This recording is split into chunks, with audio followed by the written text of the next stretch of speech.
అక్షయ్ కుమార్ కొత్త హిందీ సినిమా భూత్ బంగ్లా రిలీజ్ అయి నిన్న మంగళవారంతో 5 రోజులు కంప్లీట్ అయింది. ఈ 5 రోజుల గ్రాస్ కలెక్షన్స్ చూస్తే ఇండియాలో ఈ సినిమా 82 కోట్లు గ్రాస్ కలెక్ట్ చేస్తే ఓవర్సీస్ నుంచి 28 కోట్లు గ్రాస్ వచ్చింది. అలా టోటల్గా 5 రోజుల్లో భూత్ బంగ్లా సినిమా 110 కోట్లు గ్రాస్ అయితే కలెక్ట్ చేసింది.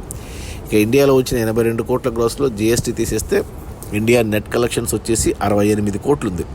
ఈ సినిమా బడ్జెట్ 120 కోట్లు అయితే 68 కోట్లు వెనక్కి వచ్చే మొదటి 5 రోజుల్లో మరో 52 కోట్ల నెట్ వెనక్కి వస్తేనే సినిమా హిట్ అవుతుంది బాక్సాఫీస్ దగ్గర కమర్షియల్గా. ఈరోజు బుధవారం వర్కింగ్ డే, ఈరోజు కూడా కలెక్షన్స్ తగ్గుతాయి.